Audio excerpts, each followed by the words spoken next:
अगले महीने इजरायल और सऊदी का दौरा करेंगे बाइडेन। 13 से 16 जुलाई के बीच होगा राष्ट्रपति बाइडेन का दौरा। IUU2 सम्मेलन में राष्ट्रपति बाइडेन हिस्सा लेंगे। शिखर सम्मेलन में प्रधानमंत्री मोदी वर्चुअली शामिल होंगे।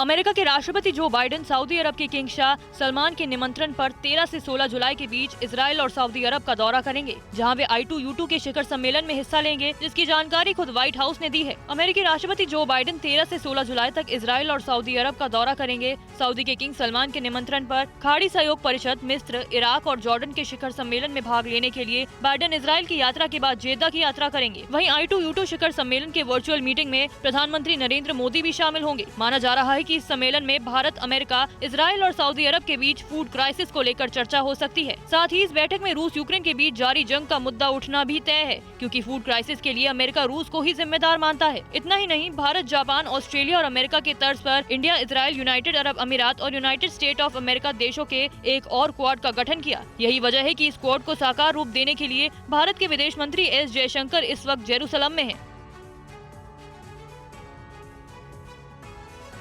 यूक्रेन को हैवी वेपन देने की तैयारी में है नाटो। ब्रसेल्स में हो रही कॉन्ट्रैक्ट ग्रुप की मीटिंग में होगी चर्चा।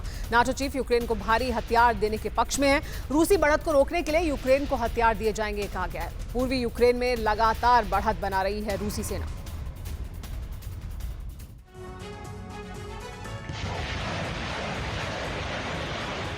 बेल्जियम की राजधानी ब्रसेल्स में नाटो के रक्षा मंत्रियों की बैठक में इस बात पर भी फैसला हो सकता है कि रूस के खिलाफ जंग लड़ने में यूक्रेन को हथियारों की मदद की जाए या अब इस पर विचार किया जाए।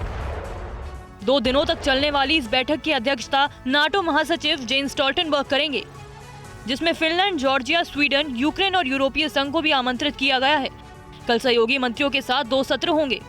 इस बैठक से 2 दिन पहले जेलेंस्की के सलाहकार मिखाइलो पोदोलियाक ने रूस के साथ मौजूदा युद्ध को खत्म करने के लिए भारी हथियारों की मांग की थी।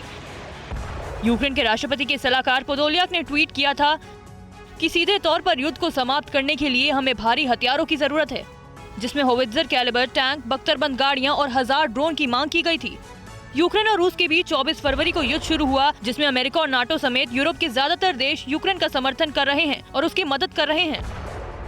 लेकिन खबर यह है कि अब यूक्रेन को मदद करने के नाम पर नाटो देश में दरार आ चुकी है।